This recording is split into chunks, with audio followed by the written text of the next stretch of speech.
नमस्कार दोस्तों, स्वागत है आपका अपने YouTube चैनल पर। रेडी हो जाइए। आज हम बातें बीपीएससी टेस्ट सीरीज का सबसे इम्पोर्टेंट सेट करने वाले, जो कि आपका टेस्ट नंबर 8 होने वाला है। किसका? आपका खान सर के द्वारा जो 72वें बीपीएससी टेस्ट कराया जा रहा है, उसका हम लोग टेस्ट नंबर 22 का 8 देखने वाले हैं। ध्यान रखिएगा। और हाँ, वीडियो पार्ट 1 आप पार्ट 2 के थ्रू आपका होने वाला है। आज आपका पार्ट 1 होगा, 1 से लेकर 75 नंबर प्रश्न आपका पूरा कंप्लीट कराया जाएगा विथ व्याख्या के साथ में। पूरा वीडियो वॉच कीजिएगा। और हाँ, वीडियो पहले बता दें भैया 1.25x पे देखिएगा, थोड़ा सा ज़्यादा बढ़िया रहेगा। चलिए, इधर उधर करने से कोई फ़ायदा नहीं है। चलते हैं प्रश्न नंबर 1 की ओर। उससे पहले चैनल को सब्सक्राइब नहीं किया भैया तो प्लीज़ आपसे हाथ जोड़ कर निवेदन करें, प्लीज़ चैनल को सब्सक्राइब कर लीजिए। चलिए, 1 नंबर प्रश्न देखिए आपका क्या बोल रहा है, ध्यान से सुनिएगा कि हड़प्पा सभ्यता के संबंध में निम्नलिखित कथनों में से कौन सा कथन आपका गलत है। क्या बोल रहा है? हड़प्पा सभ्यता के संबंध में निम्नलिखित में से कौन सा कथन आपका गलत है। ध्यान रखिए। देखिए, ए में है मोहनजोदड़ो से मिले सैडल कोनर्म खुरदुरे आगरा चट्टान या बलुआ पत्थर से बनाए जाते हैं। क्या ये सही है या फिर गलत है? तो ये आपका बिल्कुल सही है। 2 में आपका है अफगानिस्तान के सुरधई में सिंचाई के लिए नहरों के निशान बनाए गए हैं। ये भी कथन आपका बिल्कुल सही है। सी में हड़प्पा के बजट सामान्यतः घनाकार चाट पत्थरों से बनाए जाते हैं जिन पर निशान होते थे। ये आपका बिल्कुल जो है सो गलत है। ये आपका बिल्कुल जो है सो गलत है। डी में देखिए, हड़प्पाई लिपि में 375 से 400 तक चिन्ह हैं जो दाएं से बाएं और लिखे जा गए हैं। ये कथन आपका जो है बिल्कुल सही है। ध्यान रखिएगा, हड़प्पा सभ्यता के संबंध में कौन सा कथन गलत है, तो ऑप्शन नंबर सी जो है सो आपका गलत है। बाकी आपका ए, बी और डी आपका सही, आप लोग याद कर लीजिएगा। चलिए चलते हैं नेक्स्ट क्वेश्चन की ओर। बताइएगा 2 नंबर प्रश्न, हड़प्पा के समाधानों और कलाकृतियों के संबंध में निम्नलिखित कथनों पर विचार करें। क्या बोल रहा है? हड़प्पा के समाधानों के और कलाकृतियों के संबंध में निम्नलिखित कथनों पर विचार करना और बताना कि इसमें कौन सा कथन आपका सही है या फिर गलत है। ध्यान रखिएगा। देखिए, ए में आपका है, ए में है हड़प्पा सभ्यता के समाधानों में प्रायः मृत्यु के बाद उपयोग के लिए मिट्टी के बर्तन और आभूषण शामिल किए जाते थे। ये कथन आपका क्या सही है या फिर गलत है? तो ये आपको बिल्कुल जो है सो सही है। ध्यान रखिएगा। 2 में है आपका दुर्लभ चीनी मिट्टी के बर्तन कालीबंगन जैसी छोटी बस्तियों तक ही सीमित थी। क्या ये सही है? तो ये बिल्कुल आपका गलत है। ध्यान रखिए। देखिए, लघु फैसाले बर्तन सभ्यता की त्रिसीमितियाँ मुख्यतः मोहनजोदड़ो और हड़प्पा जैसे बड़े स्थल पर पाए गए हैं, ना कि कालीबंगन जैसे छोटे स्थलों पर। ध्यान रखिएगा। तो 3 में देखिए आपका क्या है, चंदहुदड़ो एक छोटा सा स्थल था जो मुख्य रूप से शिल्प उत्पादन के लिए समर्पित था। ये कथन आपका जो है बिल्कुल सही है। 4 में पूछ रहा है, हड़प्पा स्थलों से मिले वस्तुओं के ढेर में सोने का आभूषण और धातुओं के वस्तुएं शामिल थीं। ये भी कथन आपका सही है। क्या बोल रहा है? हड़प्पा के समाधानों और कलाकृतियों के संबंध में कथन 1 सही है, 3 सही है, 4 सही है। इसमें पूछ रहा था कौन सा कथन आपका गलत है। यहाँ पे ध्यान दीजिए। देखिए, कौन सा कथन गलत है, तो ऑप्शन नंबर 2 जो है कथन 2 आपका बिल्कुल गलत है। ध्यान रखिएगा। तो इसका सही उत्तर क्या हो जाएगा? तो ऑप्शन नंबर आपका बी हो जाएगा, केवल 2 आपका गलत है। चलिए नेक्स्ट क्वेश्चन देखते हैं। निम्नलिखित प्राचीन शहरों को पश्चिम से पूर्व की ओर सही क्रम में व्यवस्थित कीजिए।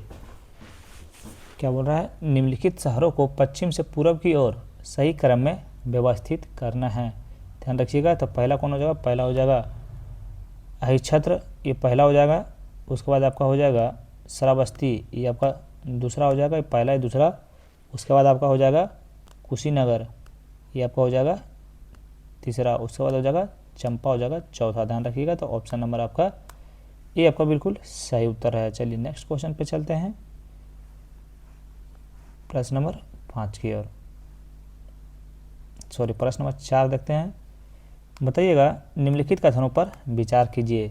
क्या बोल रहा है? और सही उपयुक्त में से कौन सा कथन आपका सही है, ये आपको बताना है। चलिए, कथन 1 में देखिए आपका सातवाहन शासकों के बीच बहुविवाह की प्रथा अभिलेखीय साक्ष्यों के माध्यम से प्रमाणित होती है।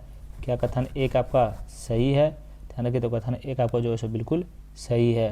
कथन 2 में प्रारंभिक भारत में सभी ब्राह्मण और राजकीय परिवारों में बहिर्विवाह का निर्माण सख्ती से पालन किया जाता था।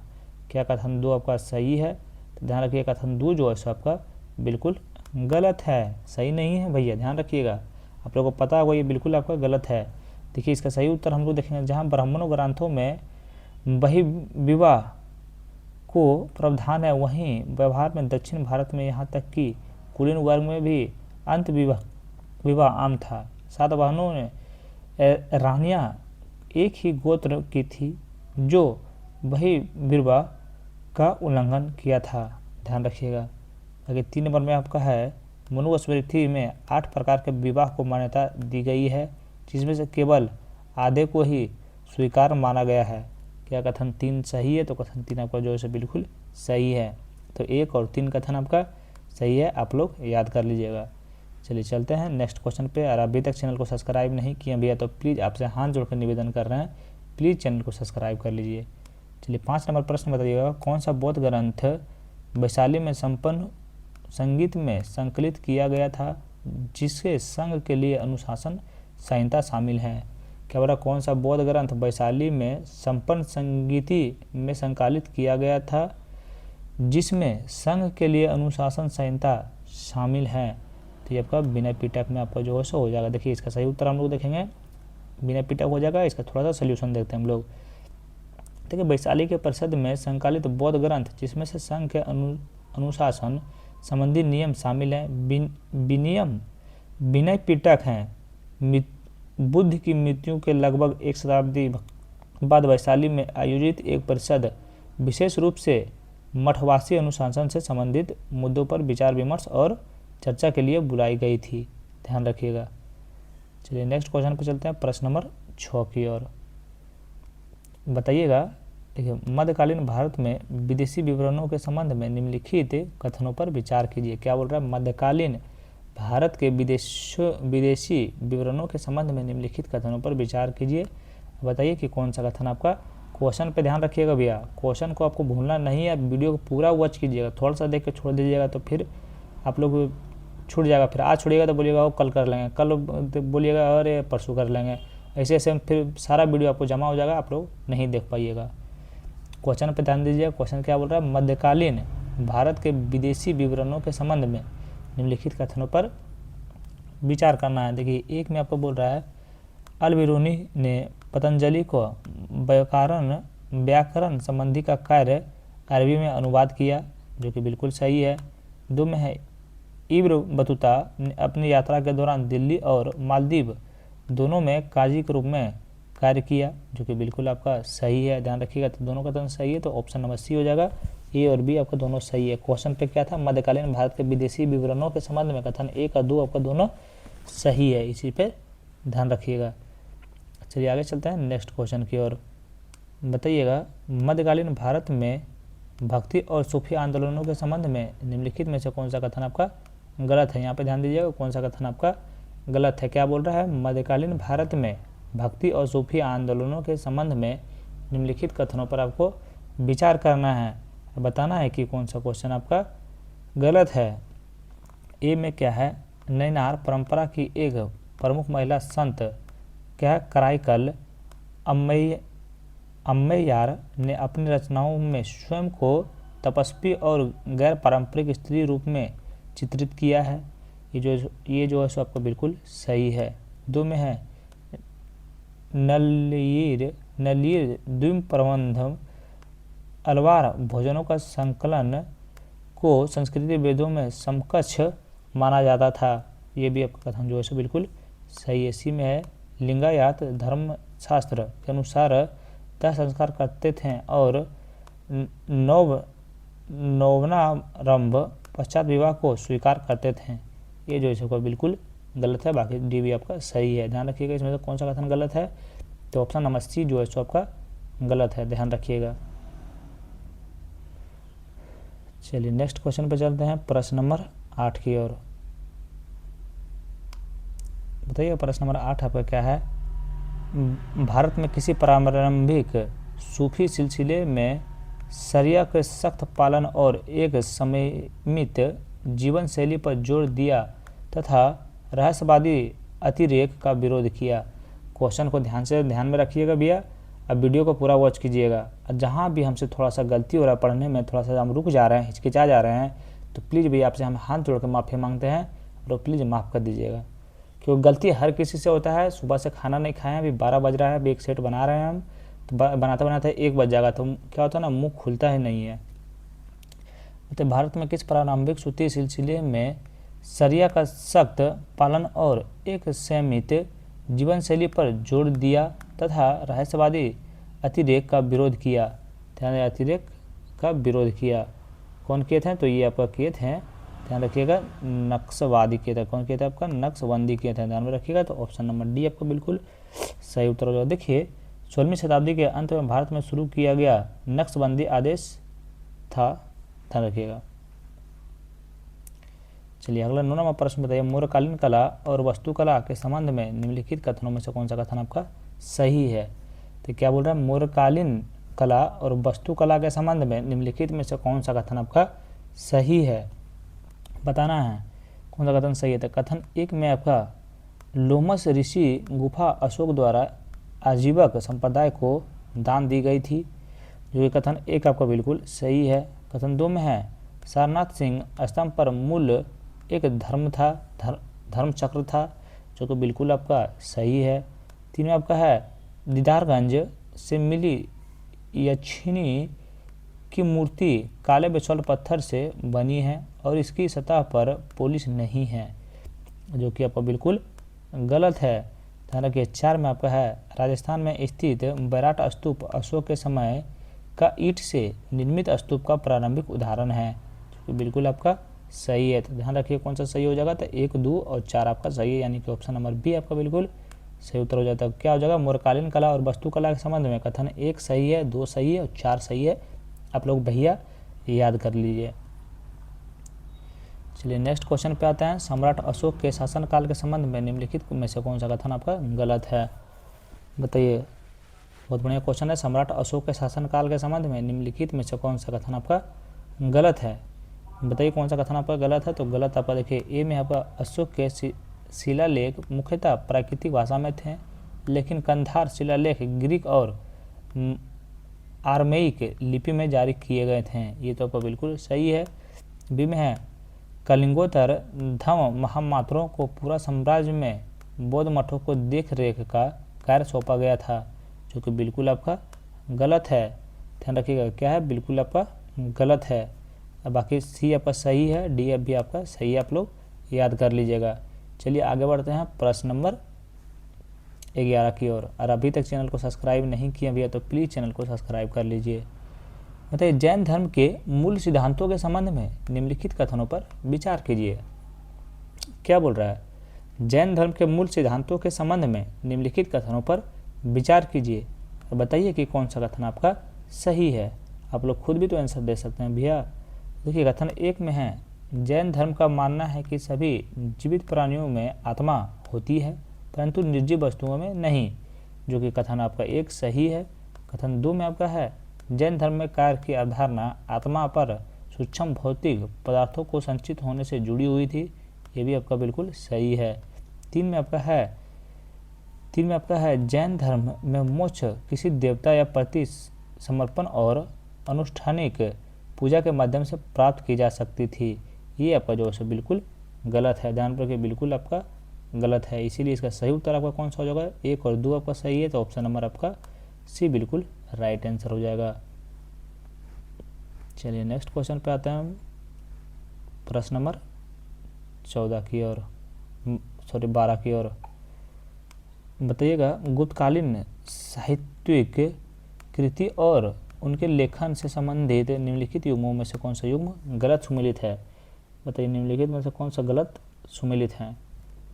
बहुत ही बढ़िया क्वेश्चन है भैया, तो कौन सा गलत सुमेलित है। देखिए 1 में है मेघदूत कालिदास, आपको बिल्कुल सही सुमेलित है। बी में है मृच्छकटिक विशाखदत्त, ये आपको बिल्कुल गलत है, इसको भी हम बताएंगे इसका सही सुमेलित आपका क्या होगा। चलिए आगे देखिए दुष्कुमार चरित्र, ये आपका जो है बिल्कुल सही सुमेलित है, ध्यान रखिएगा। डी में है देवी चंद्र गुप्तम विशाखदत्त, आपको बिल्कुल सही सुमेलित हैं। बताइए मृच्छकटिक विशाखदत्त ये आपको सही उत्तर दीजिए इसका। विशाखदत्त ऐसा नहीं माना जाता था कि शूद्रगुप्त के अपहरण थे, हालांकि उनके साथ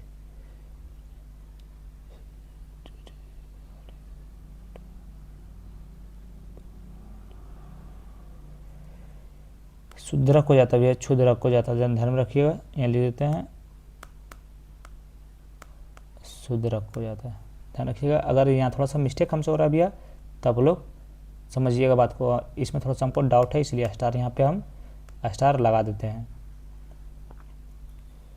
चलिए 13 नंबर प्रश्न बताइए, हिंदी यूनानी और शक शासकों के संबंध में निम्नलिखित कथनों पर विचार कीजिए। ई वाला क्वेश्चन में देखिए स्टार लगाए हैं, बाकी ए सही है, सी सही है और डी एकदम बिल्कुल सही है। डी का जो विशाख दत्त के ऊपर शुद्रक होगा या फिर नहीं होगा ये हमको नहीं पता, लेकिन शुद्रक होगा हमको जहाँ तक याद है। बताइए हिंदी यूनानी शासकों शक शासकों के संबंध में निम्नलिखित कथनों पर विचार कीजिए। बताइए कि कौन सा कथन आपका सही है। बहुत ही बढ़िया क्वेश्चन है। तो कथन एक में आपका है, हिंदी यूनानी शासकों मिनांडर महायान बौद्ध धर्म के प्रचारक से जुड़ा था, तो इसकी पहचान मिलिंदपन से मिलिंद से की जाती है। तो ये कथन एक आपका जो है बिल्कुल सही है। कथन 2 में भारत में शक शासक का संस्थापक मौस था। कथन 2 भी आपका बिल्कुल सही है। कथन 3 में आपका हिंदी यूनानियों सिक्कों द्विभाषीय थे, जिनके एक और ग्रीक और दूसरी और खरोष्टी लिपि में अंकित थी। ये भी कथन आपका जो है बिल्कुल सही है। हिंदी यूनानियों और शक शासकों के संबंध में कथन तीनों से जो है सबका बिल्कुल सही है, इसलिए ऑप्शन नंबर डी आपका बिल्कुल सही उत्तर हो जाएगा। आप लोग याद कर लीजिएगा। चलिए नेक्स्ट क्वेश्चन पे चलते हैं, प्रश्न नंबर 14 की ओर। गुप्त काल से संबंधित निम्न में से कौन सा कथन गलत है। तो गुप्त काल से संबंधित निम्न में से कौन सा कथन आपका गलत है। इसमें क्या बोल रहा है, नीचे दिए गए कोट का उत्तर करके सही उत्तर को आपको चयन कीजिए।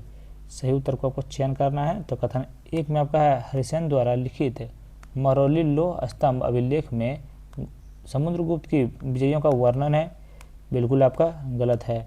2 में इलाहाबाद स्तंभ लेख में समुद्रगुप्त को उनकी क्या काव्यात्मक, संगीतात्मक और बौद्धिक प्रतिमा के लिए कविराज कहा गया है। तो कथन 2 आपका जो है बिल्कुल आपका सही है। कथन सी में है, रुद्र सिंह तृतीय को हराने के बाद चंद्रगुप्त प्रथम ने अश्वमेघ यज्ञ किया और सकारी की उपाधि धारण की, बिल्कुल आपका गलत है। ध्यान रखिएगा। तो इसमें बोल रहा है कौन सा कथन आपका सही है, तो केवल 2 कथन सही है, यानी ऑप्शन नंबर बी आपका बिल्कुल सही उत्तर हो जाएगा। चलिए नेक्स्ट क्वेश्चन बताइएगा, निम्नलिखित साहित्यिक कृतियों और उनके संबंधित विषयों, पात्रों, युग्मों पर विचार कीजिए। पात्र के युग्मों पर विचार कीजिए। क्या निम्नलिखित साहित्य कृतियों और उनके संबंधित विषयों, पात्रों के युग्मों पर विचार कीजिए। बताइएगा कौन सा सही सुमिलित आपका है, कौन सा आपका सही सुमिलित है। देखिए ए में आपका है अभिज्ञान शकुंतलम, क्या द्वयंत और शकुंतला की कहानी, बिल्कुल आपका सही सुमिलित है। बी में है दशुक मारचरित्र, क्या चंद्रगुप्त मौर्य के शासनकाल के दौरान दरबारी षड्यंत्र, क्या कथन 2 सही है, तो कथन 2 आपका बिल्कुल गलत है। 3 में मेघदूत निर्वास यक्ष का प्रेमिका का संदेश, क्या कथन 3 आपका सही है, तो कथन 3 आपका बिल्कुल सही है। 4 में मृच्छकटिक एक योद्धा की विजय से संबंधित महाकाव्य कविता, ये आपका बिल्कुल गलत है। ध्यान रखिए सही बोल रहा है कौन सा सही है, तो 1 और 3 आपका सही है, यानी ऑप्शन नंबर ए आपका बिल्कुल सही उत्तर हो जाएगा। चलिए नेक्स्ट क्वेश्चन पे आते हैं, प्रश्न नंबर 16 की ओर। बताइएगा संगम युग, क्या संगम युग के दौरान राजनीतिक संगठन के संबंध में निम्नलिखित कथनों में से कौन सा कथन आपका गलत है। बताइए कौन सा कथन गलत है, या नीचे उपयोग करके सही उत्तर को चुनना है। चलिए सही उत्तर को चुनना, लेकिन यहाँ बोल रहा है कौन सा कथन आपका गलत है। गलत कथनों पर हम लोग को ध्यान देना है, ध्यान रखिएगा। चलिए कथन 1 देखिए क्या बोल रहा है। कथन 1 में आपका है, देखिए चेरो, चोलों और पांड्यों के वंशानुगत राजतंत्र शासन का प्रारूप था। क्या कथन 1 आपका सही है, तो कथन 1 आपका जो है बिल्कुल सही है। कथन 2 में है राजाओं के पास पूर्वी शक्ति थी, जिस पर शक्ति भी जनजातीय या योद्धा सभा का कोई नियंत्रण नहीं था। कथन 2 भी आपका बिल्कुल गलत है। कथन 3 में आपका है बेलिर अधीनस्थ सरदार होते थे, जो अक्सर शासक राजा और स्थानीय जनता के बीच मध्यस्थता करते थे। कथन 3 जो है सो आपका बिल्कुल सही है। ध्यान रखिएगा। तो इसका सही उत्तर कौन सा हो जाएगा, तो ऑप्शन नंबर आपका बी हो जाएगा। केवल 2 गलत है, यहाँ पे कौन सा सही उत्तर चुनिए, यानी कि गलत उत्तर चुनिए। तो ऑप्शन नंबर बी आपका बिल्कुल सही उत्तर हो जाएगा। बाकी 1 और 3 आपका बिल्कुल सही है। नेक्स्ट क्वेश्चन बताइए निम्नलिखित में से किस प्रशासनिक नवाचार का श्रेय क्या अलाउद्दीन खिलजी को दिया जाता है? क्या निम्नलिखित में से किस प्रशासनिक नवाचार का श्रेय अलाउद्दीन खिलजी को दिया जाता है? अलाउद्दीन खिलजी को दिया जाता है तो ये आपका मूल्य नियंत्रण और राशनिंग के माध्यम से बाजारों पर नियंत्रण, ये आपको जो अशोक खिलजी को दिया जाता है। तो ऑप्शन नंबर सी आपका बिल्कुल सही उत्तर हो जाएगा। चलिए नेक्स्ट क्वेश्चन पे आते हैं, प्रश्न नंबर 18 की ओर। विजयनगर साम्राज्य के संबंध में निम्नलिखित कथनों पर विचार कीजिए। बताइए कि इसमें से कितने जो है सो आपका सही है, कितने आपका इसमें जो सही है। तो कथन 1 में है न्यायांकन प्रणाली दिल्ली सल्तनत की इक्का प्रणाली के समान थी। कथन 1 आपका जो है बिल्कुल क्या बोलिएगा सही है। कथन 2 में आपका है रायों ने अपनी सेना में मुस्लिम घुड़सवारों और यूरोपियों तोपचियों की भर्ती थी, ये भी आपका बिल्कुल सही है। कथन 3 में आपका है साम्राज्य में अंतर्देशीय व्यापार का एक विस्तृत नेटवर्क था, लेकिन समुद्री व्यापार को हतोत्साहित किया जाता था, ये आपका जो है बिल्कुल गलत है। ध्यान रखिएगा। क्या बोलो विजयनगर साम्राज्य के संबंध में कथन 1 और 2 आपका सही है, तो केवल 2 युग्म आपका बिल्कुल सही है। ध्यान रखिएगा इस चीज़ पर। चलिए आगे बढ़ते हैं प्रश्न नंबर 19 की ओर। बताइए भारत में पुर्तगालियों के संबंध में निम्नलिखित कथनों पर विचार कीजिए। केवल भारत में पुर्तगालियों के संबंध में निम्नलिखित कथनों पर विचार कीजिए। बताइए कि कौन सा कथन आपका सही है। नीचे ध्यान दीजिए, बोला कि कौन सा कथन आपका सही है। चलिए देखिए, तो 1 में आपका है वास्को डी गामा पहली बार एक अरब नाविक की मदद से कालीकट में उतरे थे। कथन 1 आपका बिल्कुल सही है, जो कि वास्को डी गामा 1498 में कालीकट पहुंचे थे। 2 में पेड्रो अल्वेराज केवराल स्थानीय व्यापारियों के साथ संघर्ष के बाद कालीकट पर बमबारी की, जो कि बिल्कुल आपका सही है। 3 में आपका है फ्रांसिसो डी अल्मीडा ने भारत में ब्लू वाटर पॉलिसी शुरू किया था, बिल्कुल सही है। 3 में फ्रांसिस्को डी अल्बुकर्क गुजरात के सुल्तान से गोवा पर कब्जा कर लिया, ये आपको बिल्कुल गलत है। तो ध्यान रखिएगा भारत में पुर्तगालियों के संबंध में कथन 1, 2 और 3 आपका सही है। 1, 2 और 3 आपका ऑप्शन नंबर सी में है। ध्यान रखिएगा। वीडियो को 1.25x पे देखिएगा भैया, ध्यान रखिएगा। थोड़ा सा ज़्यादा भी कर सकते हैं स्पीड, आपको जितना स्पीड देखना देख लीजिएगा, लेकिन 1.25 तो नॉर्मल हो गया आपका, उस पर देखना है। 19वीं शताब्दी के दौरान भारत में ब्रिटिश शासन के आर्थिक प्रभाव के संबंध में निम्नलिखित कथनों पर विचार कीजिए। क्या बोला? 19वीं शताब्दी के दौरान भारत में ब्रिटिश शासन के आर्थिक प्रभाव के संबंध में निम्नलिखित कथनों पर विचार करना है और बताना है कि सही उत्तर आपका कौन सा है। बहुत ही बढ़िया क्वेश्चन है। देखिए कथन 1 में आपका है अस्थायी बंदोबस्त का उद्देश्य जमींदारों का एक वफादार वर्ग बनाना था, जो बिल्कुल सही है। 2 में आपका है भारत के वस्त्र उद्योग को उच्च शुल्कों द्वारा ब्रिटिश प्रतिस्पर्धा से बचाया गया था, ये आपको बिल्कुल गलत है। तो केवल 1 आपका इसमें सही है। चलिए आगे बढ़ते हैं प्रश्न नंबर 21 की ओर। बताइए निम्नलिखित में से किसने 1857 के विद्रोह को भारतीय स्वतंत्रता का प्रथम संग्राम माना? बताइए इसका सही उत्तर आपका बी.डी. सावरकर हो जाएगा। थोड़ा सा फास्ट चलते हुए यहाँ वन लाइनर 2 क्वेश्चन आ गया। निम्नलिखित में से किस अधिनियम के तहत ब्रिटिश संसद में भारत सचिव पद की स्थापना हुई? तो स्थापना हुई थी तो ये आपका भारत शासन अधिनियम 1858 हुआ था, ध्यान में रखिएगा। चलिए नेक्स्ट क्वेश्चन पे आते हैं। 23 नंबर प्रश्न बताइएगा भारतीय राजनीति में उदारवादियों के बारे में निम्नलिखित कथनों पर विचार कीजिए। बताइए कि कौन सा कथन आपका सही है, कौन सा कथन आपका सही है। बहुत ही बढ़िया क्वेश्चन है। कथन 1 में उन्होंने राजनीतिक और आर्थिक आधार पर सिविल सेवाओं के भारतीयकरण की मांग की, बिल्कुल आपका सही है। कथन 2 में आपका है उन्होंने न्यायपालिका को कार्यपालिका से अलग करने की मांग की थी, जो कि आपका बिल्कुल जो है सो सही है।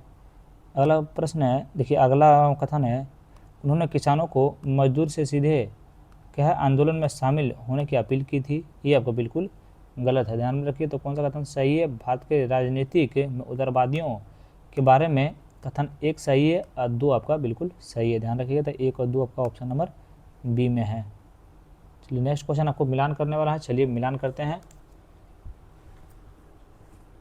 1 सेकंड रुक जाइए भैया, जब तक चैनल को सब्सक्राइब कर लीजिए।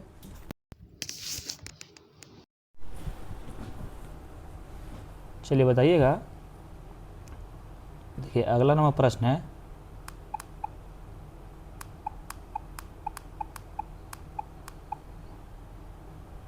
बताइए सूची 1 और सूची 2 में मिलान करना है। सूची 1 में क्या पूछता है, सूची 2 में क्या है, लेखक। चलिए मिलान करना है, तो इसका सही उत्तर आपका कौन सा हो जाएगा, चलिए मिलान करते हैं। देखिए ए में अनहैप्पी इंडिया, अनहैप्पी इंडिया का लेखक कौन है, तो है लाला लाजपत राय। लाला लाजपत राय कहाँ है, लाला लाजपत राय देखो ये आपका यहाँ 3 में है। बताइए India wins freedom, India wins freedom का आपका मौलाना आज़ाद है, मौलाना आज़ाद आपका 2 में है। बताइए history of freedom movement in India, इनका लेखक आपका कौन सा है, आर.सी. मजूमदार है। आर.सी. मजूमदार कहाँ है, आर.सी. मजूमदार देखिए आपका 1 में है। अदी में द डिस्कवरी ऑफ इंडिया, ये पर जवाहरलाल नेहरू हो जाएगा, ध्यान रखिएगा। तो इसीलिए इसका सही उत्तर आपका ऑप्शन नंबर, हमको तो पता था भैया इसीलिए हम मिलान कर दिए हैं, आप लोग याद कर लीजिएगा। चलिए अगला नंबर प्रश्न बताइएगा। देखिए असहयोग आंदोलन के दौरान क्षेत्रीय नेताओं के संबंध में निम्नलिखित में से कौन सा कथन आपका गलत है, निम्नलिखित में से आपको कौन सा कथन आपका गलत है, ध्यान रखिएगा। कथन 1 में आपका है, देखिए वीरेंद्र संसाल ने 1921 में मिदानपुर को महिष्वे सख्तकारों के बीच कर मुक्ति आंदोलन शुरू किया, जो कि कथन 1 आपका क्या है, सही है फिर गलत है, बिल्कुल आपका सही है। कथन 2 में है जितेंद्र लाल बनर्जी ने 1921 से 22 में चंपारण और गया जिलों में बंदोबस्ती अभियानों के खिलाफ किसानों का एक सफल प्रतिरोध का नेतृत्व किया था, जो कि कथन 2 भी आपका जो है सो बिल्कुल गलत है भैया, ध्यान रखिएगा गलत है। इसलिए ऑप्शन नंबर ए आपका बिल्कुल सही उत्तर हो जाएगा। कौन सा सही है, तो ऑप्शन नंबर ए आपका बिल्कुल सही उत्तर हो जाएगा। नेक्स्ट क्वेश्चन पे आते हैं, प्रश्न नंबर 26 की ओर। बताइए सविनय अवज्ञा आंदोलन के संबंध में निम्नलिखित कथनों पर विचार कीजिए। क्या बोला, सविनय अवज्ञा आंदोलन के संबंध में निम्नलिखित कथनों पर आपको विचार करना है। तो बताइए कथन 1 में आपका है, यह साइमन कमीशन की विफलता के बाद शुरू किया गया था, जो कि कथन 1 आपका जो है सो बिल्कुल बोलिएगा तो सही है भैया। कथन 2 में आपका इस आंदोलन में करों का भुगतान न करना और नमक कानून के अवहेलना शामिल थी, जो कि कथन 2 आपका जो है सो बिल्कुल क्या है, बताइए जल्दी आप लोग कमेंट कीजिए, बिल्कुल आपका सही है।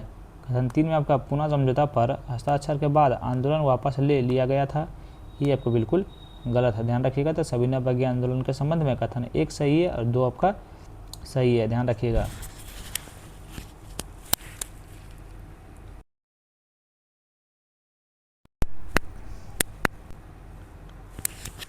चलिए नेक्स्ट क्वेश्चन पे चलते हैं, थोड़ा सा कलम का इसका। चलिए नेक्स्ट क्वेश्चन पे आता है, प्रश्न नंबर 27 पे। बताइएगा भारत छोड़ो आंदोलन 1942 के संबंध में निम्नलिखित कथनों पर आपको विचार करना है, बताना है कि कौन सा कथन आपका सही है, कौन सा कथन आपका सही है। तो देखिए भारत छोड़ो आंदोलन 1942 के संबंध में आपको बताना है। कथन 1 में आपका है, क्रिप्स मिशन की विफलता के बाद यह आंदोलन शुरू किया गया था, जो कि आपका बिल्कुल सही है। कथन 2 में आपका है, कांग्रेस बम्बई अधिवेशन में भारत छोड़ो का प्रस्ताव पारित किया गया था, ये भी आपका बिल्कुल सही है। 3 में आपका अरुण आसफ अली ने बम्बई को ग्वालियर टैंक मैदान में तिरंगा फहराया, जो कि बिल्कुल आपका सही है, ध्यान रखिएगा। भारत छोड़ो आंदोलन 1942 के संबंध में तीनों कथन आपका जो है सो सही है, तो इसीलिए ऑप्शन नंबर डी आपका सही उत्तर होगा। चलिए अगला 28 नंबर प्रश्न बताइएगा। तो 28 नंबर प्रश्न का आपका सही उत्तर क्या हो जाएगा, सॉल्व करना है, तो इसका सही उत्तर आपका ऑप्शन नंबर ए हो जाएगा। चलिए वन लाइनर आ रहा है भैया, वन लाइनर में थोड़ा सा हम लोग फास्ट निकलेंगे। निम्नलिखित में से कौन सा राजमार्ग क्या निम्नलिखित में कौन सा रोजमर्रा की परिस्थितियाँ संवेग संरक्षण का उदाहरण है, तो आपका गोली चलाने पर बंदूक पीछे की ओर झटकना, ये आपका बिल्कुल सही उत्तर हो जाएगा। नेक्स्ट क्वेश्चन आपका है, देखिए साइक्लोन यून्स पंजिया और स्पॉन्जिला से संघ से संबंधित है? किस संघ से आपका संबंधित है? तो आपका परिफेरा से संबंधित है।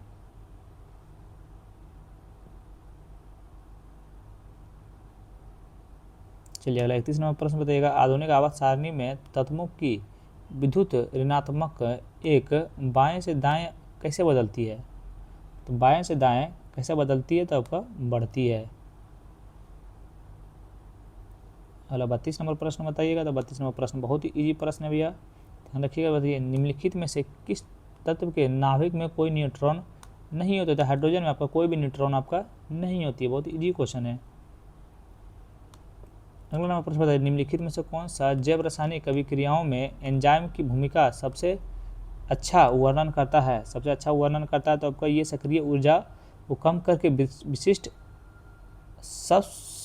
सबस्ट्रेट को उत्पादों में परिवर्तित करते हैं। ध्यान रखिएगा। तो देखिए ये सक्रिय ऊर्जा को कम करके विशिष्ट सबस्ट्रेट को उत्पादकों में परिवर्तित करते हैं। तो ऑप्शन नंबर सी आपका सही उत्तर होगा इसका। चलिए नेक्स्ट क्वेश्चन देखिए आपका 34 नंबर प्रश्न क्या है, देखिए बताइएगा आपका निम्नलिखित में से कौन सा एक जटिल अस्थायी ऊतक है जो पौधों में एक से अधिक प्रकार की कोशिकाओं से मिलकर बना होता है और एक समान कार्य को पूरा करने के लिए साथ में कार्य करता है? साथ में क्या करता है? कार्य करता है। तो आपको जाइलम जो है तो आपका साथ में कार्य करता है। बताइए निम्नलिखित में से कौन सी स्थिति दर्शाती है कि वस्तु की विस्थापन शून्य हो सकता है लेकिन तय की गई दूरी शून्य नहीं हो सकता?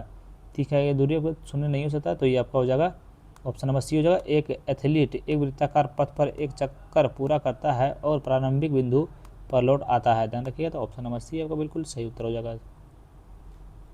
चलिए नेक्स्ट क्वेश्चन पे आते हैं। प्रश्न नंबर 36 के बताइए निम्नलिखित में से कौन सा सबसे स्पष्ट रूप से समझता है कि किसी मुक्त रूप से गिरते हुए वस्तुओं की कुल यांत्रिक ऊर्जा स्थित क्यों रहती है? तो स्थित आपका क्यों रहती है? तो ध्यान रखिएगा। तो ये आपका स्थित क्यों रहती है? तो ये आपका क्योंकि स्थिति ऊर्जा नियंत्रण स्थिति ऊर्जा में परिवर्तित होती रहती है लेकिन उनका योग अपरिवर्तित रहती है। ध्यान रखिएगा। अगला नंबर प्रश्न बताइए प्रश्न नंबर 37 की ओर, मनुष्य में गुणसूत्र संयोज परिणाम स्वरूप लड़का कैसे पैदा होता है? तो ये मनुष्य में किस गुणसूत्र संयोजन के परिणाम स्वरूप लड़का कैसे पैदा होता है? तो लड़का आपका XY से आपका पैदा होता है। अगला 38 नंबर प्रश्न बताइएगा। तो देखिए 38 नंबर प्रश्न आपका बहुत ही बढ़िया क्वेश्चन है। बताइए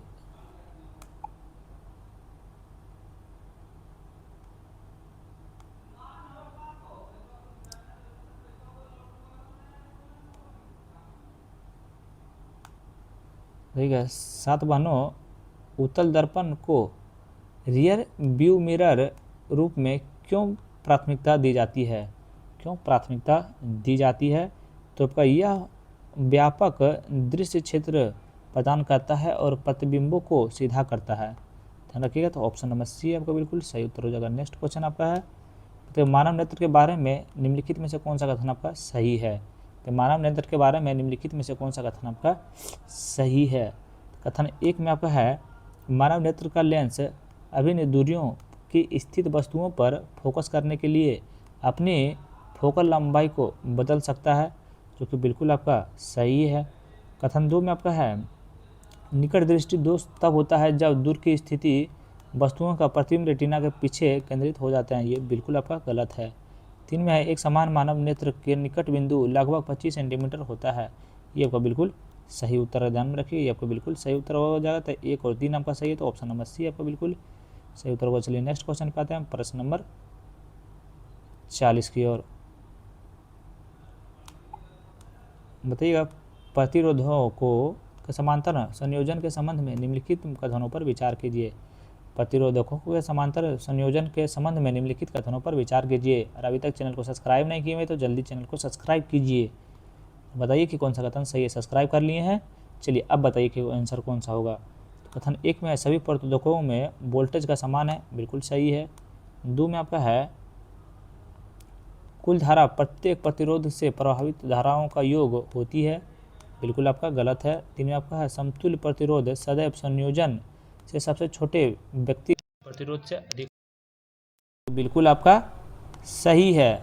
क्या बिल्कुल आपका सही है, ध्यान रखिए। देखिए प्रतिरोधकों के समांतर संयोजन के संबंध में कथन 1 सही है और 3 सही है। 1 और 3 आपका कहाँ है, 1 और 3 निम्नलिखित कथनों पर विचार कीजिए। इसमें बोल रहा है कि सही है, देखिए तो 1 सही 3 सही है, उसके बाद आपका 1 भी जो है सो सही था। 1 और 3 आपका सही है, 1 और 3 आपका सही है, सही उत्तर भी बोल रहा था। 1 और 3 यहाँ देखिए भैया ऑप्शन में नहीं है, तो 1 और 2 है तो 1 और यहाँ 3 लगा दीजिएगा, ध्यान रखिए। तो ऑप्शन नंबर ए आपका बिल्कुल सही उत्तर हो जाएगा। चलिए नेक्स्ट क्वेश्चन चलते हैं, प्रश्न नंबर 41 की ओर। बताइए चुंबकीय क्षेत्र और चुंबकीय क्षेत्रों रेखाओं के बारे में निम्नलिखित में से कौन सा कथन आपका गलत है। इसमें गलत कथन को आपको चुनना है, ध्यान रखिएगा।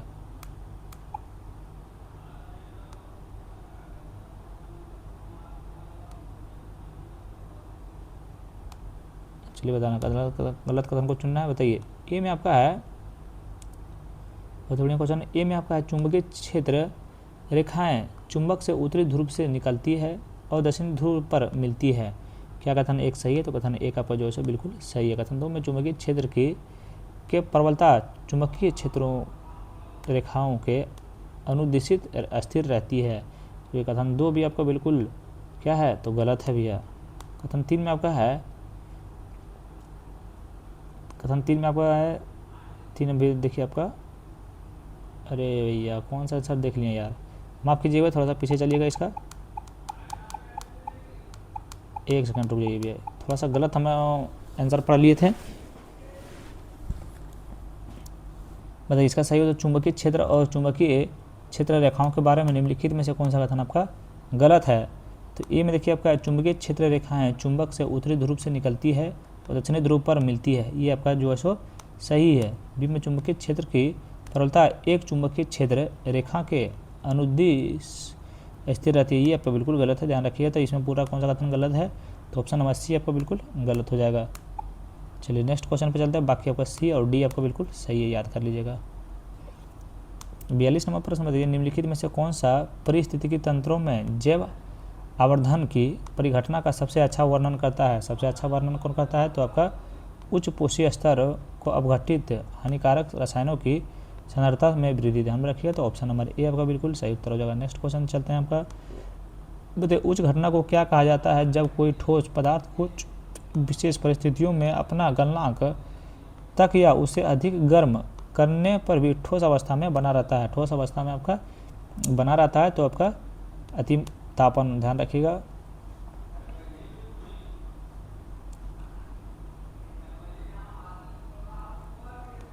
चौवालीस नंबर प्रश्न देखिए एक्सीडेंटल क्या रियलिटी एक्स आर के संबंध में निम्नलिखित में से कौन सा कथन आपका सही है।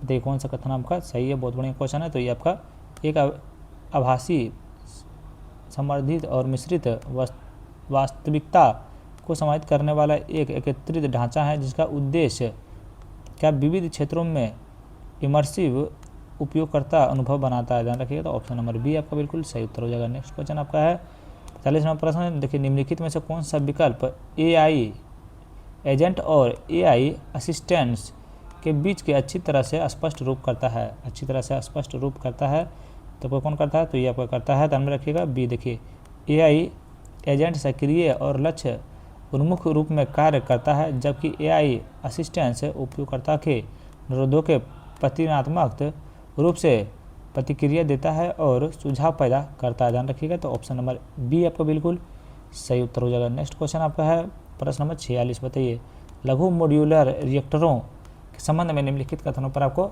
विचार करना बताना है कि कौन सा कथन आपका सही है। बताइए कि कौन सा कथन सही है। तो कथन 1 में आपका है इनमें से कम विद्युत उत्पादन क्षमता को मॉड्यूलर डिजाइन के कारण उन्हें दूरस्थ या ऑफ ग्रिड क्षेत्रों में तैनात किया जा सकता है, जो बिल्कुल आपका सही है।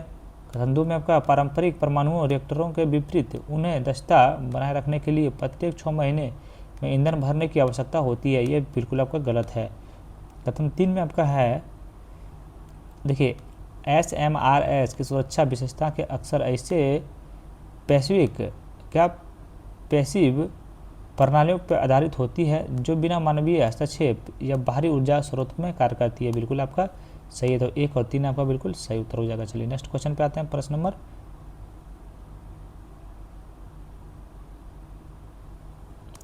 बताइएगा निम्नलिखित में से कौन सा स्वास्थ्य सेवा और पुनर्योजी चिकित्सा में 3D बायो प्रिंटिंग का अनुप्रयोग नहीं है।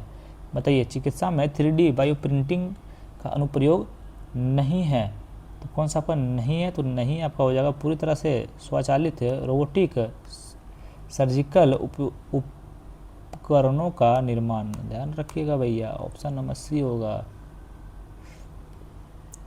48 नंबर प्रश्न बताइएगा नीडल फ्री इंजेक्शन टेक्नोलॉजी के संबंध में निम्नलिखित कथनों पर में से कौन सा कथन आपका गलत है।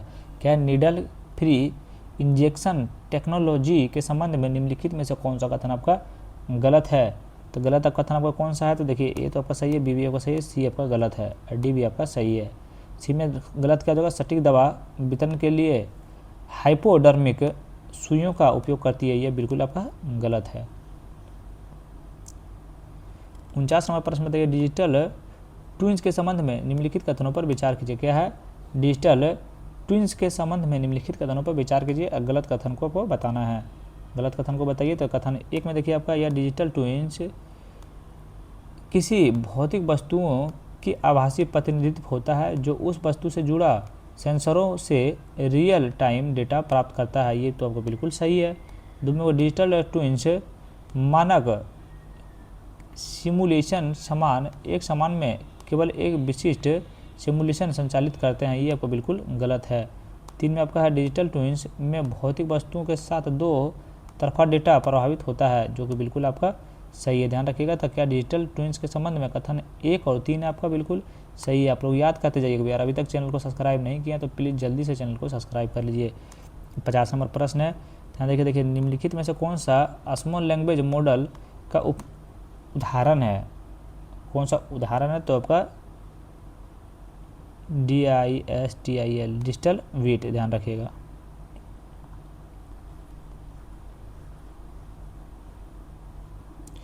चलिए हर सेट आपको मिल जाएगा भैया, बस अब चैनल के साथ में जुड़े रहिएगा। निम्नलिखित में से कौन सा 6G वायरलेस नेटवर्क से संभावित अनुप्रयोग है, तो निम्नलिखित में से कौन सा 6G वायरलेस नेटवर्क से संभावित अनुप्रयोग है, तो ये आपका कौन सा, देखिए इनमें रियल टाइम होलोग्राफिक संचार, ये आपका जो बिल्कुल है, तो डी में हो जाएगा, तो यानी कि 1 2 3 4 पाँचों हो जाएगा भैया, पाँचों हो जाएगा। आप ध्यान रखिएगा इस चीज़ पर, पाँचों का ये आपको याद कर लेना है बस। 52 नंबर प्रश्न बताइए निम्नलिखित में से कौन सा सूक्ष्म शैवालों क्या ट्राइग्लिसराइड तेल उत्पन्न करता है जिनका उपयोग सतत विमान ईंधन में किया जाता है, सतत विमानन ईंधन में किया जाता है, तब ये बोट्रियोकोकस ब्राउनी, ध्यान रखिएगा, तो ऑप्शन नंबर सी है, बी आपका बिल्कुल सही उत्तर हो जाएगा। नेक्स्ट क्वेश्चन पे आता है प्रश्न नंबर 53 की ओर। भारत में संविधान सभा के केवल निम्नलिखित कथनों पर विचार कीजिए। क्या बोल रहा है, भारत के संविधान सभा के संबंध में निम्नलिखित कथनों पर आपको विचार करना है। निम्नलिखित कथनों पर आपको क्या करना है, विचार करना है और बताना है कि कौन सा कथन आपका गलत है। देखिए तो कथन 1 में संविधान सभा के सभी सदस्य प्रांतीय विधानसभाओं के सदस्य द्वारा प्रतिरूप से चुने गए थे, जो कि बिल्कुल गलत है। 2 में आपका RBN राव संविधान सभा के सचिव थे, जो कि बिल्कुल आपका गलत है। 3 में देखिए SN मुखर्जी ने संविधान सभा का संविधानों के एक मुख्य के प्रारूपकार के रूप में कार्य किया, ये आपको बिल्कुल सही है। ध्यान रखिएगा, तो इसमें पूरा कौन सा कथन गलत है, तो 1 और 2 पर गलत है, ध्यान रखिएगा। क्वेश्चन पे ध्यान दीजिए, क्वेश्चन क्या बोलता है, भारत के संविधान सभा के संबंध में कथन 1 2 गलत है, 3 आपका सही है। आप लोग याद करिए, गलत को नहीं याद कीजिएगा, सी को आप याद कर लीजिएगा। यही तो आपको पूछता है कि कौन सा गलत आपको छांटना है।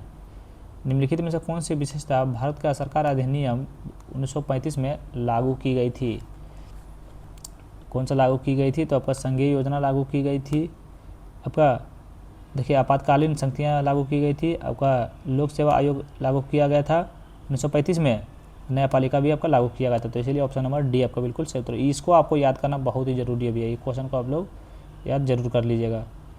55 नंबर प्रश्न बताइए निम्नलिखित में से कौन सा भारतीय संविधान के अनुच्छेद 51 के 1 के अंतर्गत सूचीबद्ध मौलिक कर्तव्यों में शामिल नहीं है। अरे कौन सा बोला, मौलिक कर्तव्यों में शामिल नहीं है, तो मौलिक कर्तव्यों में आपका जो शामिल नहीं है सो आपका राज्यपति अपने कर्तव्य के रूप में नियमित रूप से करों का भुगतान करना, ध्यान रखिए, ये आपका जो है बिल्कुल शामिल नहीं है। यहाँ बोला शामिल नहीं है, ये शामिल नहीं है। बाकी देखिए ए, बी और डी जो है सो आपका भारतीय संविधान के अनुच्छेद 51 के 1 के अंतर्गत सूचीबद्ध कर्तव्यों में आपका शामिल हैं। ध्यान रखिएगा कौन, ए, बी और डी, इतना आप लोग ध्यान रखिएगा। बताइए मार्शल लॉ से संबंधित निम्नलिखित कथनों पर विचार कीजिए। क्या बोल जाएगा, मार्शल लॉ से संबंधित निम्नलिखित कथनों पर विचार कीजिए और बताइए कि कौन सा कथन आपका गलत है इसमें। तो कथन 1 में देखिए आपका है, यह अवधारणा अंग्रेजी कानून से उधार ली गई है, जो कि आपका बिल्कुल सही है। ध्यान रखिए बिल्कुल सही है। 2 में आपका इस अभिव्यक्ति को संविधान परिभाषा में किया गया है, जो कि बिल्कुल आपका गलत है।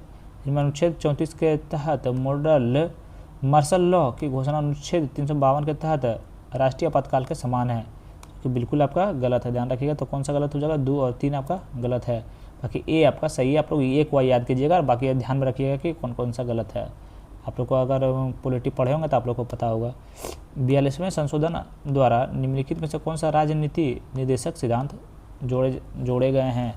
तो 42वें संशोधन द्वारा निम्नलिखित में से कौन सा राजनीति निर्देश सिद्धांत से जोड़े गए हैं। तो आपका पर्यावरण रक्षा और सुधार करना तथा वन की सुरक्षा करना। ध्यान में रखिएगा क्या है, ये पर्यावरण की रक्षा एवं सुधार करना तथा वनों की सुरक्षा करना। ध्यान रखिएगा 42वें संशोधन द्वारा निम्नलिखित में से कौन सा राज्य नीति निर्देशक सिद्धांत जोड़े गए हैं। तो आपका ऑप्शन नंबर ए आपका जोड़े गए हैं। ध्यान रखिएगा। 58 नंबर प्रश्न बताइएगा। देखिए भारत के कैबिनेट समितियों के संबंध में निम्नलिखित में से कौन सा कथन आपका सही है। तो भारत में कैबिनेट समितियों के संबंध में निम्नलिखित में से कौन सा कथन आपका सही है। तो कथन ए में आपका है, कैबिनेट समितियों का उल्लेख संविधान के अनुच्छेद 77 के अंतर्गत किया गया है, जो कि बिल्कुल आपका गलत है। 2 में आपका है कि वे कैबिनेट की ओर से निर्णय ले सकती है, लेकिन ऐसे निर्णय कि कैबिनेट द्वारा समीक्षा की जा सकती है, ये आपका बिल्कुल सही है।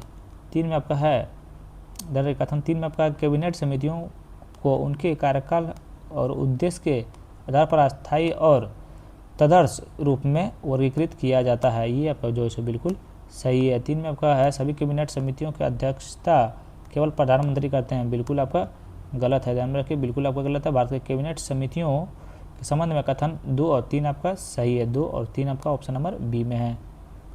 चलिए आगे बढ़ते हैं प्रश्न नंबर 59 की ओर।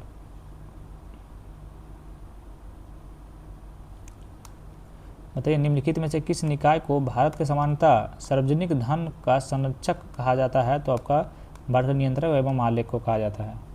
और ये क्वेश्चन उसमें टाइम वेस्ट करना ही नहीं है भैया, 1 लाइनर क्वेश्चन आएगा, उसमें टाइम वेस्ट बिल्कुल भी नहीं करना है। बताइए संस्था नाम समितियों की सिफारिशों के आधार पर 1964 में निम्नलिखित में से किस वैधानिक निकाय की स्थापना की गई थी। तो केंद्रीय सरकारिता आयोग की आपका स्थापना की गई थी। ध्यान रखिएगा। 61 नंबर प्रश्न, भारत के चुनाव आयोग द्वारा किसी राजनीतिक दल को राष्ट्रीय दल के रूप में मान्यता दिए जाने के लिए निम्नलिखित में से कौन सा मानदंड है। कौन सा मानदंड है, ध्यान रखिएगा। तो देखिए इसमें बोला कि कौन सा सही है गलत है, कौन सा सही है आपका, ध्यान रखिएगा।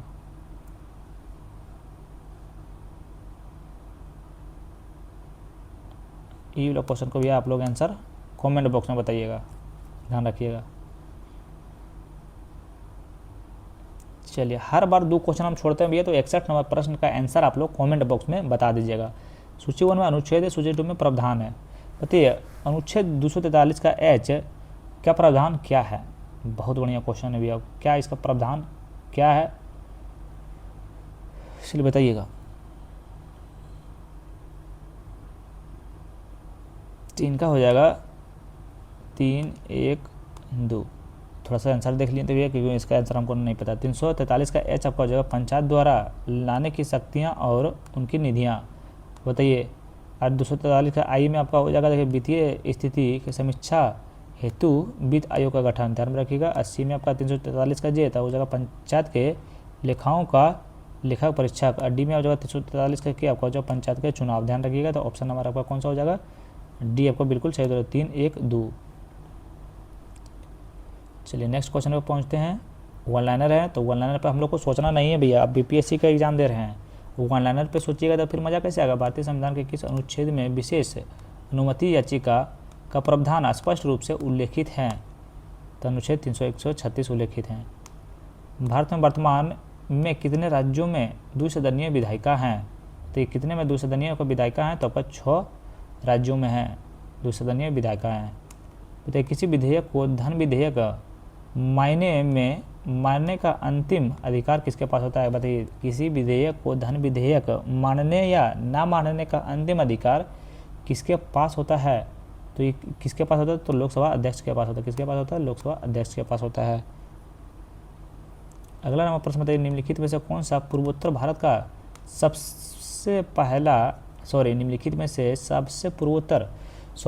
निम्नलिखित में से कौन सा पूर्वोत्तर भारत का पहला सांस्कृतिक स्थल है जो यूनेस्को के विश्व धरोहर सूची में शामिल किया गया है?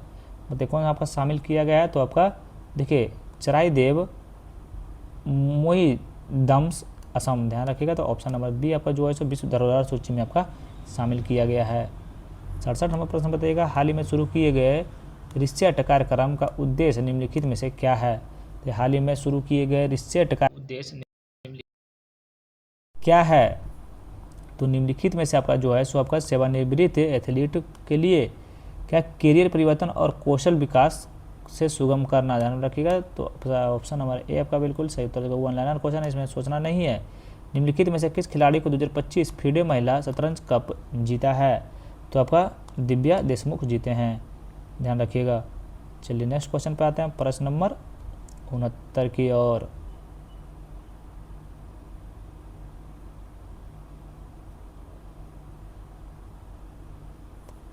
देखिए प्रश्न नंबर 69 देखिए कितना बढ़िया क्वेश्चन है, बताइएगा।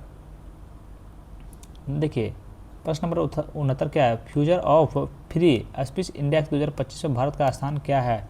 भारत का स्थान आपका क्या है? तो सबको पता होगा भारत का स्थान आपका 24वां है। ये हाल ही में कौन सा देश इंडो पैसिफिक ओशंस इनिशिएटिव में शामिल हुआ है और आपदा रोधी अवसंरचना गठबंधन का सदस्य बना है? तो ये आपका बना है न्यूजीलैंड, ध्यान रखिएगा। 71 नंबर प्रश्न बताइएगा। देखिए राष्ट्रीय डेयरी विकास कार्यक्रम के संबंध में निम्नलिखित कथनों पर विचार कीजिए। निम्नलिखित कथनों पर आपको विचार करना है, बताना है कि कौन सा कथन आपका सही है। ये कथन 1 में आपका यह मत्स्य पालन, पशुपालन और डेयरी मंत्रालय द्वारा शुरू की गई एक केंद्रीय प्रायोजित योजना है। प्रायोजित आपका योजना है, जो कि बिल्कुल आपका गलत है। कथन 2 में आपका है इसका उद्देश्य पूर्वोत्तर क्षेत्र NER विशेष ध्यान देते हुए दूध की खरीद और प्रसंस्करण को मजबूत करना है, ध्यान में रखिए, जो कि बिल्कुल आपका सही है, ध्यान रखिए। तो ऑप्शन नंबर बी आपका बिल्कुल सही उत्तर हो जाएगा, केवल 2 आपका बिल्कुल सही है। नेक्स्ट क्वेश्चन पे आते हैं, 72वां प्रश्न। विमान वस्तुओं में हितों का संरक्षण विधेयक 2025 भारत के विमानन कानूनों को किस अंतर्राष्ट्रीय समझौते के अनुरूप बनाने के लिए प्रारूपित किया गया है? प्रारूपित आपका किया गया है तो आपका केप टाउन कन्वेंशन, ध्यान रखिएगा। तो ऑप्शन नंबर डी आपका बिल्कुल सही उत्तर होगा। नेक्स्ट क्वेश्चन पे आते हैं।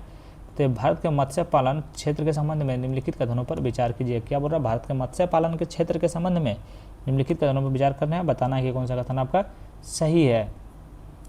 तो कथन 1 में आपका है भारत दुनिया का तीसरा सबसे बड़ा मछली उत्पादक देश बन गया है, बिल्कुल सही है। 2 में आपका विश्व मछली उत्पादन में इस क्षेत्र का लगभग 8% योगदान है, जो कि बिल्कुल आपका सही है, ध्यान रखिएगा। चलिए नेक्स्ट क्वेश्चन पे आते हैं, प्रश्न नंबर 74 की। और अभी तक चैनल को सब्सक्राइब नहीं किया भैया तो प्लीज़ चैनल को सब्सक्राइब कर लीजिए। निम्नलिखित में से कौन सा, देखिए, पुनः बीमा परिचालन शुरू करने के लिए IRDAI की स्वीकृति प्राप्त करने वाली पहली निजी कंपनी बनी है? निम्नलिखित में से कौन से भारत की पुनः बीमा परिचालन शुरू करने के लिए IRDAI की स्वीकृति प्राप्त करने वाली पहली निजी कंपनी बनी है? तो पहली निजी कंपनी जो है सो आपका देखिए वैल्यूएटिक्स बनी है, ध्यान रखिएगा, याद रखिएगा। चलिए आज का आखिरी प्रश्न देखते हैं। अश्विनी के संबंध में निम्नलिखित में से कौन सा कथन आपका सही है? सॉरी, कौन सा कथन आपका गलत है, इस पर आपको विचार करना है। किसके बारे में? अश्विनी के संबंध में निम्नलिखित कथनों पर आपको विचार करना है। तो कथन 1 में आपका है, देखिए, यह सॉलिड स्टेट तकनीकी पर आधारित सक्रिय रूप से इलेक्ट्रॉनिक्स स्कैन किया जाने वाला फेज्ड रेड रडार है। जो बिल्कुल आपका सही है। 2 में इसे रक्षा अनुसंधान एवं विकास संगठन द्वारा स्वदेशी रूप से विकसित किया गया, ये भी कथन आपका बिल्कुल सही है। इसमें बोला कौन सा कथन गलत है, लेकिन गलत है इसमें से आपका एक भी नहीं है, इसलिए आपका ऑप्शन नंबर डी आपका बिल्कुल 70 सही उत्तर हो जाएगा। ना ही 1 ना ही 2, कोई भी गलत इसमें से नहीं है। अगर वीडियो आप लोग को अच्छा लगा है तो भैया लाइक कमेंट सब्सक्राइब जरूर करें। Thank you so much.